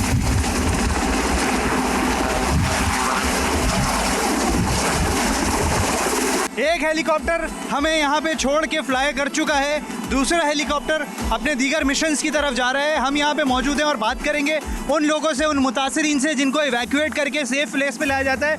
ये कदरे बेहतर जगह नज़र आ रही है। ये दादू की एक तहसील है, इसका नवाही इलाका है जहाँ पे सूरत हाल कुछ बेहतर है। इसीलिए यहाँ पे नेवी की तरफ से फ्लड कैंप्स बनाए गए हैं, मेडिकल कैंप्स बनाए गए हैं, टेंट हाउसेस बनाए गए हैं कि आर्जी तौर पर जो लोग पानी में फंसे हुए थे उनको निकाल के यहाँ पर लाया जा सके। बहुत सारे लोग हमें पीछे भी नजर आ रहे हैं, आगे टेंट भी नजर आ रहे हैं। दूसरा हेलीकॉप्टर अपने मिशन पे निकलेगा। इस वक्त हम जिस मकाम पे मौजूद हैं इसे कहते हैं खैरपुर नातन शाह। ये मेन इंडस हाईवे है जहाँ से पाकिस्तान और कराची का रास्ता मिलता है, पूरे पाकिस्तान का कराची का रास्ता मिलता है। लेकिन इस वक्त ये पूरी डूबी हुई है। अगर ये मेरा कैमरामैन आपको दिखा सकें, ये मेन इंडस हाईवे है जहाँ से रोज़ाना की बुनियाद पे हज़ारों गाड़ियाँ गुजरती हैं। लेकिन अब यहाँ से सिर्फ पानी है। मेरे पीछे अगर आप देख सकें, ये होवरक्राफ्ट है। इस होवरक्राफ्ट के ज़रिए जो लोग आगे आबादियों में फंसे हैं, आगे यहाँ से 26 किलोमीटर दूर मीहड़ है, मीहड़ में जो लोग फंसे हैं या जो नवाही इलाकों में फंसे हैं उन्हें निकालने का काम किया जाता है। अभी हम उन इलाकों में जाएंगे और उन मुतासरीन से मिलने की कोशिश करेंगे जो इस पानी के उस पार फंसे हुए हैं। खैरपुर नातन शाह सिटी आगे है, यहाँ से खैरपुर नातन शाह शुरू हो जाता है। ये यूसुफ गोट का इलाका है क्योंकि इंडस हाईवे पूरी डूबी है। इस वक्त हम इंडस हाईवे पर बोट में सफ़र कर रहे हैं खैरपुर नातन शाह सिटी की तरफ जाने के लिए। उस तरफ दूसरा इलाका है। मेरे पीछे आप देख सकते हैं होवरक्राफ्ट का इस्तेमाल किया जा रहा है लोगों को इवैक्यूएट करने के लिए। ये छोटी बोट्स भी, जिन्हें जोलो बोट्स कहते हैं, इनमें भी लोगों को निकाला जा रहा है। होवरक्राफ्ट पीछे आगे की तरफ बढ़ रहा है। ये जाके इनको एक मिशन मिला है जहाँ से वो लोगों को इवैक्यूएट करेंगे। लेफ्टिनेंट कमांडर हसन अली खान हमारे साथ मौजूद हैं जिन्होंने बहुत सारे लोगों को रेस्क्यू किया है। इनसे जानते हैं, सर इतना पानी है, ये तो यहाँ कितना मुश्किल है लोगों को रेस्क्यू करना? यहाँ पे हम नाइट ऑपरेशंस भी कर चुके हैं और डे में भी ऑपरेशन करते हैं। काफ़ी सारे लोगों को हमने रेस्क्यू किया, मैक्सिमम थाउजेंड्स में। और हमने यहाँ से काफ़ी फैमिलीज़ हैं, हमारी प्रायोरिटी थी कि हम फैमिलीज़ को पहले रिकवर करें, रेस्क्यू करें और उसके बाद हम बाकी जो मेल्स हैं जो एक दो अपने घरों में रह गए हैं वो उनको, क्योंकि उनके जानवर हैं, मवेशी है पीछे, तो वो उसकी भी जो है केयर करते हैं, तो उनको खाना वाना ये प्रोवाइड करते हैं। तो उसकी वजह से वो लोग वहाँ पर उनको जो है ना हम रेस्क्यू करने की कोशिश करते हैं, लेकिन वो रिलक्टेंट है आने से। दूसरा ये कि यहाँ पे काफ़ी सारे हमने लोगों को देखा जो हमें गाइड करते हैं, रेप्स प्रोवाइड करते हैं, और 2 डेड बॉडीज़ हमने अभी तक जो है रिकवर कर चुके हैं। अच्छा, आपने कहा कि जिन लोगों को आप इवैक्यूएट करने जा रहे हैं उनके इलाकों से, वो लोग रिलक्टेंट आने की वजह क्या है? उन्हें ये खौफ है कि उनके घर, उनकी ज़मीनें चली जाएंगी? उसकी एक मेन वजह तो ये है कि यहाँ पे जो सिविल बोट्स हैं वो यहाँ पे ऑपरेट कर रही हैं, जिसकी वजह से उन्हें पता है कि हम वापस भी आ जा सकते हैं। दूसरी मेन जो रीज़न है उनकी मवेशी है, जो उनके जानवर हैं उनकी वजह से जो है वो अपने घरों पे रह गए। बाकी फैमिलीज़ को इवैक्यूएट कर चुके हैं हम सारे। अच्छा, चैलेंजेस आपको क्या पेश आ रहे हैं इस सारे रेस्क्यू ऑपरेशन में? इसमें सबसे बड़ा जो चैलेंज है वो ये है कि प्रॉपर जो है गाइड प्रोवाइड नहीं किया जाता, हमें नहीं बताया जाता, क्योंकि इसमें कुछ ऐसी भी ख़वातीन हैं जो प्रेग्नेंट्स हैं, उनको रेस्क्यू करने में हमारी क्योंकि मेडिकल टीम यहाँ पे कैंप इस्टेब्लिश्ड है, तो हम वहाँ से जैसे ही रेस्क्यू करके लेके आते तो यहाँ पे हम उन्हें फ़र्स्ट एड प्रोवाइड कर देते हैं। जो दूसरा बड़ा चैलेंज है हमारा, वो सबसे बड़ा चैलेंज ये है कि यहाँ पे सांप बहुत होते हैं। अगर कोई खुदा न खास्ता कोई बंदा गिर जाता है, जिस तरह बोट कैप्साइज़ हो जाती है, हम इससे पहले आगे एक गांव है, विलेज है कायम जतोई के नाम से, कायम जतोई में हमने ऑपरेट किया है। वहाँ पे बोट कैप्साइज़ कहते हैं उलट जाने को, ठीक है, वो उलट गई थी और हमने लाइफ जो है वो रेस्क्यू किया था। और कुछ लोग जो थे वो पौधों में फंस गए थे, झाड़ियों में, और नीचे सांप थे। अगर हम थोड़ा सा लेट हो जाते तो वो या तो वो सांप जो है उसे ढस देता, और या फिर फ्लो था उस पानी का, उस फ्लो में वो निकल जाते। अच्छा हसन साहब, इस वक्त जो हम सफ़र कर रहे हैं ये बेसिकली इंडस हाईवे है, ये इंडस हाईवे से थोड़ा सा हम राइट साइड पे आ चुके हैं और ये आगे जो विलेज आ रहा है ये लदान विलेज है, ये सारा। अच्छा, ये जो हिस्सा है जिस वक्त हम बोट में मौजूद हैं, जहाँ पानी है, ये आमतौर पे ये सड़क है, ये कच्चा इलाका है, ये क्या चीज़ है? ये नीचे जो है इसके सड़क है। आप अगर गूगल मैप पे देखेंगे तो यहाँ पे आपको सड़क नज़र आएगी जो नेशनल हाईवे की है बेसिकली, वो यहाँ पे आपको नज़र आएगी। और यहाँ से जो है हम आगे जाते हैं तो खैरपुर नातन शाह है। अच्छा, ये जो पानी है ये अब कम हुआ है या ये इससे पहले बहुत ज़्यादा पानी था? ये पहले हम जहाँ से अभी यूसुफ नाइज गोट है, यहाँ से ऑलमोस्ट 35 किलोमीटर्स आगे एक कायम जोतोई और फरीदाबाद के नाम से एक विलेजेस हैं, मेहड़ से उस साइड पे रोड जाता है, तो वहाँ पे हम ऑपरेट करते थे। उसके बाद ये अचानक से ऐसा पानी आ गया, बंद कब टूटते हैं हमें नहीं बताया जाता। तो ये पानी पहले ये आपको लगेगा नहीं कि यहाँ से पहले जो है ना कोई ट्रक्स और ये ट्रांसपोर्ट जो है यहाँ से चली जाती थी। अच्छा, तो क्या ये सारा बारिश का पानी है या ये बलूचिस्तान से जो रेले आए थे ये वो बंद तोड़ के आगे आए हैं और ये सारा एरिया जो है ये जितना पानी है ये सारा वही है। इससे पहले कायम जतोई तक था पानी जो कि यहाँ से 35 किलोमीटर्स अवे है। अच्छा हसन साहब, अभी हम किस तरफ हेडिंग टू खैरपुर नातन शाह। वहाँ पे हमारे पास मिशन है, हम लोगों को इवैक्यूएट करने आ रहे हैं या ये जो राशन में देख रहे हो ये पहुँचाने जा रहे हैं? हम रास्ते में देखेंगे अगर कोई फैमिलीज़ इस तरह है, फैमिलीज़ तो खैर नहीं है लेकिन जो लोग हैं बीच में जो राशन जिनको रिक्वायर्ड होगा हम उन्हें दे देंगे, जिन्होंने आना होगा रेस्क्यू होना होगा हम उन्हें वापस ले आएंगे। बहुत अजीब सी सूरत हाल है यहाँ पर, जिस बोट पे हम जा रहे हैं ये बहुत रिस्की सफ़र है। ये सड़क कंसीडर होती है, ये जगह ये एक सड़क है, ये ट्रैफिक साइंस नीचे हो गए पानी से, इतना पानी है यहाँ पे, पानी इतना बढ़ चुका है कि ये ख़तरनाक तरीन सफ़र है। आप देख सकते हैं जैसे पानी उछल के अंदर आ रहा है। खुदा का शुक्र है हम पाकिस्तान नेवी के साथ हैं, उनकी बोट में हैं, उनके ट्रेन लोगों के साथ हैं, हमें इतनी डरने की ज़रूरत नहीं। लेकिन जो बेचारे यहाँ रहते हैं, जिनके यहाँ घर हैं, जिनका माल मवेशी फसलें हैं, उनकी ज़िंदगी बहुत मुश्किल में है। हमारे बहन भाई, हमारा सिंध बहुत मुश्किल में। लदान गांव की तरफ हम पहुंच रहे हैं राशन, क्योंकि यहाँ पे लोग खड़े हैं मदद के लिए, इन्हें मदद चाहिए। तो पाकिस्तान नेवी की बोट में हम यहाँ आए हैं। लदान गांव इसका नाम है, खैरपुर नाथन शाह की तहसील में ये आता है। हमारी कोशिश है कि हम ये मनाज़र आपको दिखा सकें कि किस तरह यहाँ पे लोगों में राशन पहुँचाया जा रहा है। ये मकानात हैं जो तकरीबन पूरे डूबे हुए हैं, लोग हैं जिन्हें राशन की ज़रूरत है।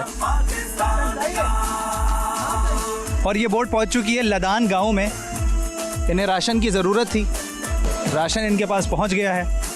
भाई अस्सलाम वालेकुम, कब से फंसे हैं यहाँ पे? पानी के पास आए हम, नन्हे बच्चे रो रहा है। माल मवेशी आ जाओ, बच्चे हैं, फसलें, आपकी फसलें कहाँ हैं? तबाह हो गई हैं? किस तरफ थी तब फसलें? ये सारी फसलें थी? ये सारी है, सब सारी है। हमारे बच्चे नटे रो रहे हैं, फसल था वो तबाह हो गया। ये तो फसल हमारा तो यहाँ से निकल क्यों नहीं रहे हैं, यहीं पे क्यों हैं? वहाँ पे पाकिस्तान नेवी ने और फोर्सेस ने यहाँ पे टेंट बनाए हैं, वहाँ क्यों नहीं जाते? टेंट नहीं ले, किधर ले रहे हैं? डाकू सामान ले जाते हैं, सामान जाता है, हम बचा रहे हैं। बच्चे रो रहे हैं, टेंट नहीं है। कौन है? अम्मा मुश्किल क्या है यहाँ पे? क्या मुश्किल है? कुछ को न मिले, भूखा बैठा हो, सब बेरोजगार, बचड़ा बुधन पिया था, झुका रही पिया, काले वञो, बेबस बैठा हो, फसल किस चीज की फसल थी आपकी? फसल बुझी मदद कयो, मदद फसल किस चीज की थी? फसल गया। कौन सा फसल था? ना सारी का फसल, सारी कहा था बुझी फसल कुछ भी ना सके, ट्रेन का न छाया, सजा झुका रही प्यासा, मन राजू बचड़ा वठी वटा सा, ट्रेन का जो सब मथे छावड़ी करे वे हूं, सब बेलस हूं, असा काले का बचड़ा भूखा से बैठा। सूरत हाल आपने देखी। फोर्सेस एक हद तक ही राशन यहाँ पहुँचा सकती हैं, लोग एक हद तक ही यहाँ मदद कर सकते हैं। बहुत मुश्किल है, आफत है, दुआ है अल्लाह ताला हमें इस मुश्किल से निकाले, इन लोगों की मुश्किलात को कम करे। मनाजिर ऐसे हैं कि सूरत हाल ना बयान की जा रही है, ना समझ में आ रही है। भूखे बैठे हैं, इंतज़ार कर रहे हैं। नेवी की टीम पहुंची, राशन पहुंचा दिया, जो पहुंच गए, जिनको मिल गया, जो रह गए वो रह गए।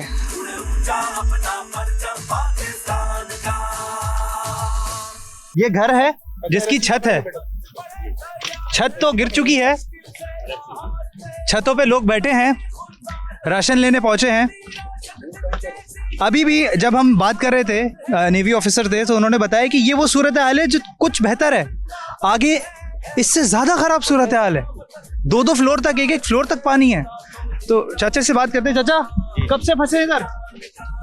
तकरीबन 10 दिन हो गए। 10 दिन हो गए? जी जी। तो राशन वगैरह ऐसे साहब आ गए थे, दे गए थे कल से।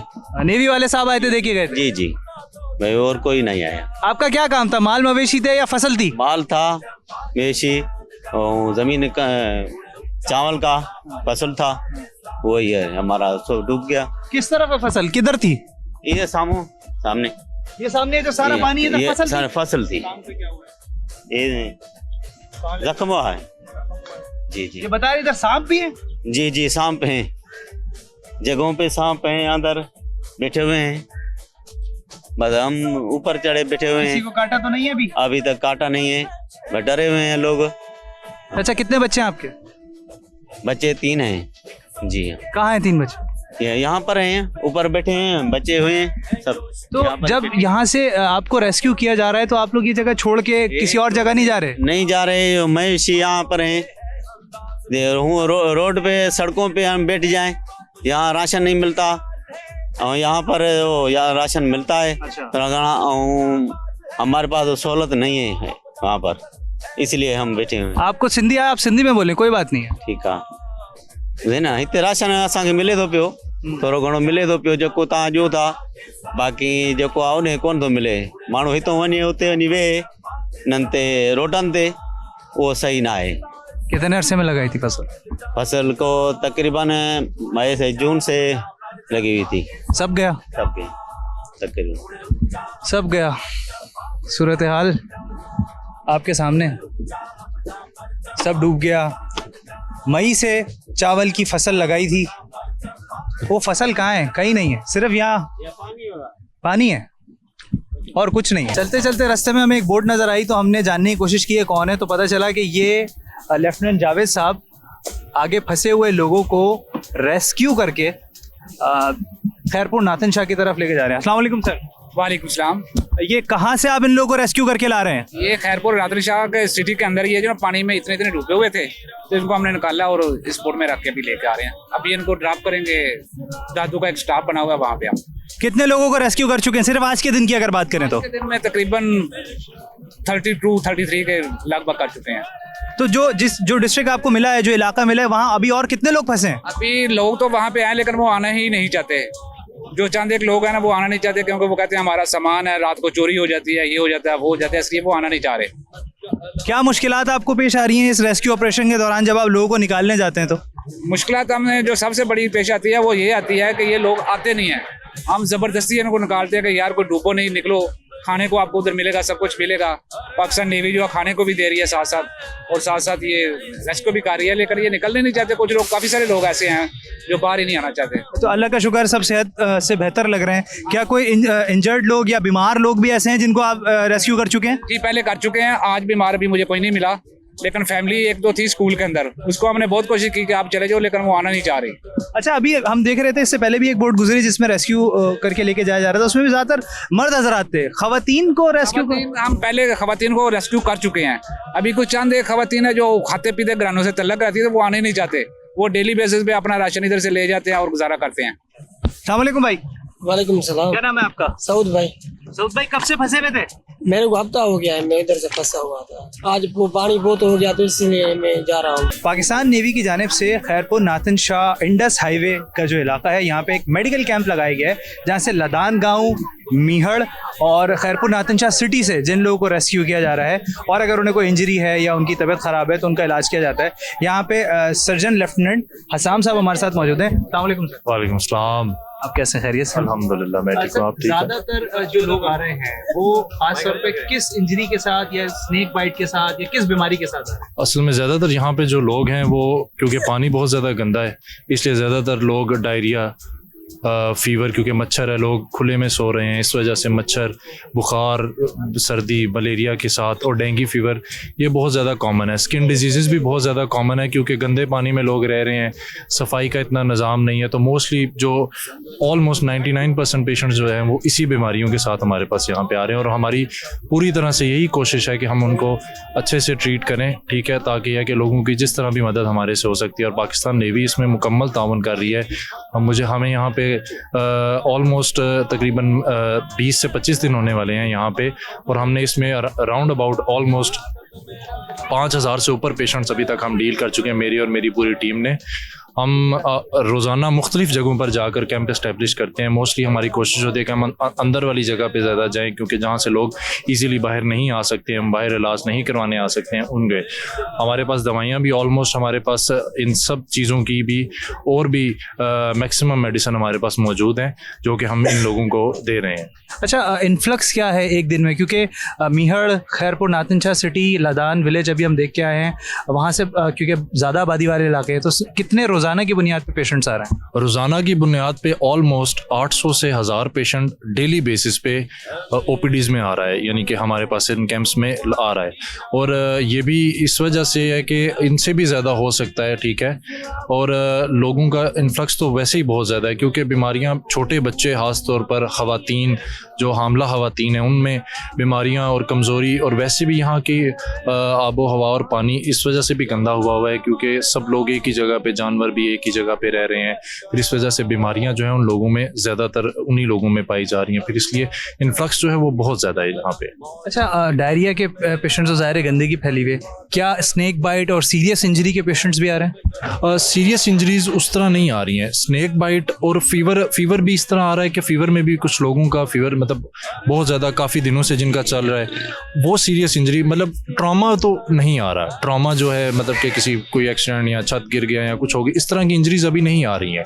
अभी ज़्यादातर आ रही है स्नेक बाइट्स आ रहा है, लेकिन स्नेक बाइट हम मोस्टली फिर हम उनको हॉस्पिटल भेज देते हैं। यहाँ पे हमारे पास एम्बुलेंस सर्विस भी है हमारी, ठीक है, उसके ज़रिए हम उनको हॉस्पिटल में, सिविल हॉस्पिटल है या करीबी कोई भी हमारे पास बड़ी फैसिलिटी, हम वहाँ पे उनको रेफ़र कर रहे हैं क्योंकि वो हॉस्पिटल एडमिशन के केसेस होते हैं तो हम वो उनको वहीं पे डील कर रहे हैं, ठीक है। और बाकी जो हमारे पास जो लोग आ रहे हैं सीरियस इंजरीज में यही है कि फ़ीवर आ रहा है बहुत ज़्यादा, हमला ख़वातीन है उनमें वीकनेस और हीमोग्लोबिन की कमी, मतलब HB उनका बहुत ज़्यादा कम आ रहा है, उस वजह से उन औरतों को भी हम मोस्टली एवैक्यूएट करवा रहे हैं, हम किसी अच्छे सेटअप में उनको मूव किया। अच्छा, क्या ख़वातीन रिलक्टेंट है मेल डॉक्टर से इलाज कराने में? नहीं, अल्हम्दुलिल्लाह ऐसी कोई भी नहीं आ रही हमारे पास। एक हम कोशिश करते हैं कि कोई इतना मतलब प्राइवेटली उनको ना देखा जाए ताकि यह कि लोग भी इसमें रिलक्टेंट ना रहें। और ऑलमोस्ट मेरे अभी तक तो ऐसा कोई वाक़या पेश नहीं आया कि जिसमें ख़वातीन हमें दिखाने में रिलक्टेंट हो। अच्छा, आपने बताया तकरीबन महीना आपको यहाँ पे हो गया है, तो ज़ाहिर है आप भी इसी गंदगी में और इस पानी में मौजूद है, आबो हवा में। अपनी सेहत के लिए आप लोग, जो आपके साथ पैरामेडिक स्टाफ है, वो अपनी सेहत के लिए क्या कर रहे हैं? हम कोशिश यही कर रहे हैं कि पानी कोशिश करें हम साफ़ पिएं क्योंकि मैक्सिमम जो बीमारियां वो पानी से फैलती हैं। हम कोशिश करते हैं कि पानी अपना कैरी करके हम साथ लाते हैं ताकि वही पिएं, ताकि अगर क्योंकि हम बीमार हो गए तो फिर इन लोगों को कोई भी देखने वाला नहीं होगा, इसलिए कोशिश यही रहती है। मच्छर का इलाज है कि हम मॉस्पल वगैरह अपने साथ कैरी कर रहे हैं, लेकिन हमारी मुकम्मल यही है, मेरी अपनी टीम पूरी को भी, जो बाकी हमारे साथ जवान हैं नेवी के दूसरे जवान जो हैं, हम उनको भी यही ताकीद करते हैं कि आप अपनी सेहत का पहले ख्याल रखें क्योंकि हमारी सेहत अगर ठीक होगी तो ही हम इन लोगों का भी ख्याल कर सकेंगे। क्या मलेरिया और डेंगू के केसेस भी आपने फेस किए हैं? देखिए, डेंगू का केस तो हम इस तरह, हम फीवर हमारे पास मोस्टली आ रहे हैं, ठीक है, फीवर विद बॉडी एक्स हमारे पास बहुत ज़्यादा आता है, लेकिन हम उसको डेंगू मेंशन तो कर ही नहीं सकते विदाउट टेस्ट, ठीक है। लेकिन ये है कि अगर फीवर रिपीटेडली आ रहा है या काफ़ी दिनों की हिस्ट्री है, ठीक है, और नहीं ठीक हो रहा दूसरी मेडिकेशन से भी, तो हम ये कोशिश करते हैं कि उनको फिर बड़े सेटअप की तरफ मूव कर दिया जाए। अच्छा, आपके लिए और पेशेंट्स के लिए इस वक्त मेजर चैलेंजिंग चीज़ क्या है? मेजर चैलेंजिंग चीज़ अभी यही है कि हम ट्रीट तो यहाँ पे कर रहे हैं पेशेंट्स को, लेकिन यह है कि वो जो अब ट्रीटमेंट का असर तभी होगा जब पेशेंट परहेज़ भी करेगा। अब जब पानी जब तक साफ़ नहीं उन्हें मिलेगा या उनके लिए इन्वायरमेंट साफ़ नहीं होगी, तब तक उनके लिए मुकम्मल तौर पर सेहतयाब होना उनके लिए ये तो मुश्किल हो जाएगा। ये सबसे बड़ी चैलेंजिंग चीज़ अभी हमारे पास यही है कि इन्वायरमेंट जो है वो जब तक साफ़ नहीं होगी, लोग मुकम्मल तौर पर सेहतयाब नहीं हो सकते। पाकिस्तान नेवी से कमांडर SSG जवाद साहब हमारे साथ मौजूद हैं, उनसे जानते हैं कि यहाँ ऑपरेशंस में किन मुश्किलात का सामना आ रहा है। अस्सलाम वालेकुम सर। वालेकुम सलाम। सर, यहाँ हमने देखा, अभी हम खुद भी विजिट किए लादान, हमने देखा मीहड़ की तरफ हम गए, खैरपुर नातिन शाह सिटी से कुछ पहले हम देख के आए, काफी मुश्किलात हैं, पानी बहुत ज्यादा है, 18 फीट है। क्या मुश्किलात पेश आ रही है? सबसे ज्यादा मुश्किल ये है कि पॉपुलेशन बहुत ज्यादा है। इनको रेस्क्यू करें तो रेस्क्यू करने के बाद फिर लेके कहाँ जाएं? लेके जाएं तो जो स्कूल्स हैं वो भी भरे गए, कुछ टेंट सिटी अभी बनाना स्टार्ट किया है, टेंट्स की कमी बेताशा है। असल रेस्क्यू करना इशू नहीं है, रेस्क्यू सबको करके लेकर आ जाएंगे। 9 लाख की पॉपुलेशन है खैरपुर नातिन शाह की, फरीदाबाद कितना बड़ा एरिया है, जोही कितना बड़ा एरिया है, मेहर कितना बड़ा एरिया है। तो सारों को जो जिनके घर टूटे हैं, जिनके घर तबाह हुए हैं, उनको तो बंदा रेस्क्यू करके आ रहा है और लेकर आ चुके हैं। उनको डिस्ट्रिक्ट एडमिनिस्ट्रेशन और हम पाकिस्तान आर्मी सब मिल के उनको रिलीफ प्रोवाइड कर रहे हैं। लेकिन बाकी जो लोग हैं, माल जिसको लाइफ स्टॉक कहते हैं, लाइफ स्टॉक तो नहीं रेस्क्यू हो सकता, वो फिर उधर ही रहते हैं। इनके घर के अपना सामान है, वो चोरी हो जाता है, अगर सब निकल के आ जाए तो वो नहीं हो सकता। कुछ लोग अंदर ही बैठे हैं, बंद के ऊपर बेतहाशा लोग बैठे हैं। तो हमने कुछ ऐसी मैनेजमेंट करने की कोशिश की है कि हम वहीं पर ही इनको बंद के ऊपर ही किचन इस्टेब्लिश करके दें, किचन वो चलाएं ताकि वो उनकी फीडिंग वहाँ पर हो। जहाँ पर वो नहीं है तो वहाँ पर हम रिलीफ गुड्स वहाँ पर प्रोवाइड करते हैं। जहाँ पर वो भी नहीं है तो हम दूर दराज इलाकों में जाके फिर हेलीकॉप्टर से, जहाँ पर हमारी रीच नहीं है, फिर वहाँ हेलीकॉप्टर से जो रिलीफ ऑपरेशंस हो रहे हैं, फिर वो हम उनको यूज़ करते हैं। और जो सबसे बड़ा चैलेंज इस वक्त ये है कि सांप बहुत ज़्यादा निकल आए हैं और जो हमें मेडिकल इवैक्यूएशंस हैं वो ज़्यादा करनी पड़ती हैं। और उससे हमने एंटी वेनम किट्स तो भिजवाई हैं डिफरेंट एरियाज़ के अंदर, लेकिन डेली के बेसिस से 2 से 3 से 4 सांप के केसेस आते हैं। एंटी वेनम किट से जो सर्वाइव कर जाते हैं वो ठीक है, लेकिन जो नहीं कर पाते या जिनको इशू होता है फिर उनको हेलीकॉप्टर से इवैक्यूएट कर रहे होते हैं, या 3-4 डेथ्स भी हो चुकी हुई हैं इन सांपों की वजह से। अच्छा, रेस्क्यू के लिए रेस्क्यू वर्कर्स का, हमारे कमांडोज की सेहत का, क्योंकि जाहिर है वो भी यहाँ का पानी पी रहे हैं। मैं देखा, अभी मैं मेडिकल कैंप गया तो अपने कमांडोज की और हमारे जो पाकिस्तान नेवी के लोग हैं उनकी हेल्थ के लिए क्या है? अच्छा देखिए, एक तो हमारे साथ अपनी मेडिकल टीम है पूरी, एक तो मेडिकल का पूरा सामान है, मेडिकल डॉक्टर है, टीम है, मेडिसिन है, तो वो तो इशू कोई नहीं है। लेकिन ये चक्कर है, जैसे जाते हैं सुबह और शाम को वापस आ रहे हैं तो बीमार भी हो रहे हैं। ये बिल्कुल इशू है। और हमने अभी जैसे कल ही मैंने तकरीबन 12 बंदे अपने रिप्लेस कराए हैं, कराची भेजे हैं, कराची से नई टीम बुलवाई है। ये प्रॉब्लम्स हमारे साथ भी हो रहे हैं।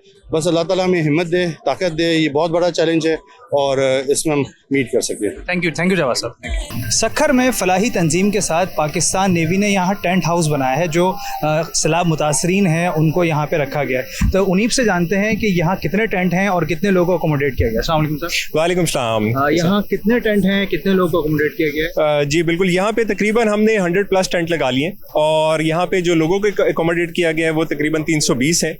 और इसमें हमें बहुत सा ताउन है, साहिल वेलफेयर ऑर्गेनाइजेशन फोरफ्रंट पर है, हैंड्स फाउंडेशन है, इसके अलावा सिलानी फाउंडेशन है, ये सारे हमारे साथ ताउन कर रहे हैं। डिस्ट्रिक्ट एडमिनिस्ट्रेशन की गाइडेंस भी हमारे पास है, ये एरिया उन्होंने ये मार्क करके दिया है, तो लोगों को हमने यहाँ पे अकोमोडेट कर लिया। और अभी जो मेन मकसद है कि जितने लोग शहरों के अंदर आबाद हो गए हैं, IDP शहरों के अंदर आ गए हैं स्कूलों में, उनको हम बारी बारी वहाँ से निकाल के यहाँ पे अकोमोडेट कर लें। तो उसमें हम खासी हद तक कामयाब हो गए। उसमें जो मेरी डिस्ट्रिक्ट के साथ मीटिंग हुई है उसमें उन्होंने बताया कि 5 स्कूल अभी तक हमने खाली करा लिए और इंशाल्लाह उसमें क्लासेस वगैरह स्टार्ट हो चुकी हैं। बाकियों के हम कोशिश करें कि वो जल्द अपने IDPs के जो हमने टेंट एरिया बनाए हैं वहाँ पर आ जाए और उसके बाद फिर हम ताकि स्कूलों की फंक्शनिंग भी स्टार्ट करें। अच्छा, तो जो मुतासरीन हैं इनके खाने पीने का इंतजाम कैसे होगा? जी बिल्कुल, इसमें हमारे साथ NGOs हैं जो कि हमारे साथ ताउन कर रही हैं और वो यहाँ पे सुबह दोपहर शाम का खाना कुक मील की सूरत में प्रोवाइड करते हैं। वो लोग यहाँ पर आ जाते हैं, राशन कार्ड वगैरह उन्होंने बनाना शुरू कर दिए हैं और उसके ऊपर वो इनको राशन डिस्ट्रीब्यूट कर देते हैं। अच्छा, यहाँ पे जो लोग ज़्यादा हैं वो किन एरियाज से हैं?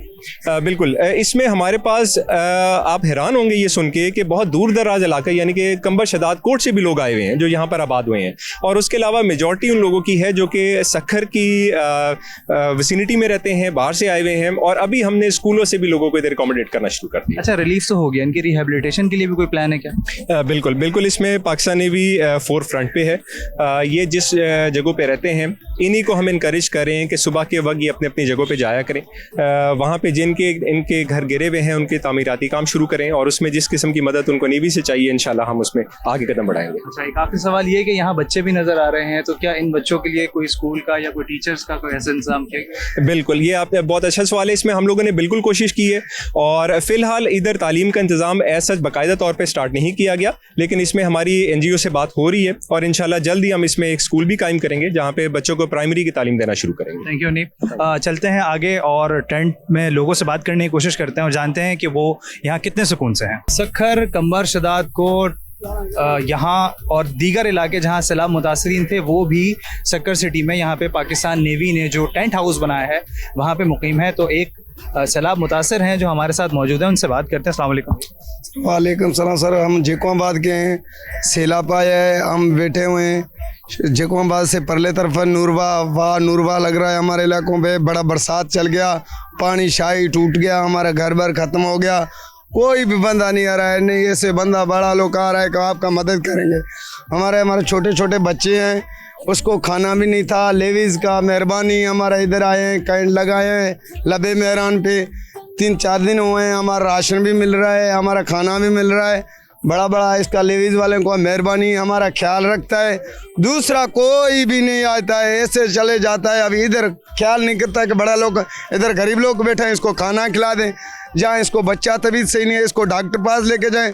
बड़ा बंदा कोई नहीं आ रहा है, को सक्खर का नहीं कोई मदद नहीं कर रहा है। लेवीज वाले को बड़ा मेहरबानी, हमारा ख्याल किया, हमारे बच्चों को ख्याल। नेवी ने जो ये टेंट विलेज बनाया है, जी सर, इसमें आप कब से हैं?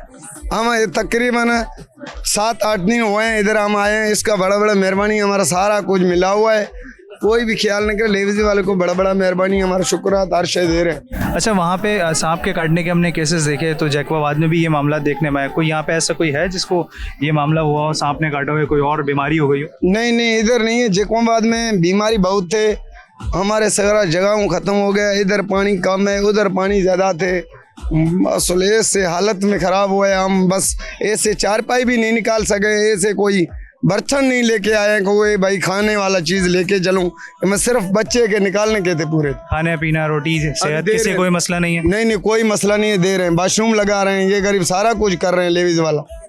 पाकिस्तान नेवी की तरफ से ये जो टेंट विलेज लगाया गया है, यहाँ पे कुछ और मुतासरीन से भी मेरी बात हुई, काफ़ी मुतमईन है। कुछ परेशानी उनकी कम ज़रूर हुई है लेकिन ज़ाहिर है ख़त्म नहीं हुई। आज का पूरा दिन जो है हमने पाकिस्तान नेवी के साथ मुख्तलिफ़ जगहों का विज़िट किया। हम सक्खर गए, फिर हम खैरपुर नाथन शाह गए जो दादू के नवाही इलाके हैं।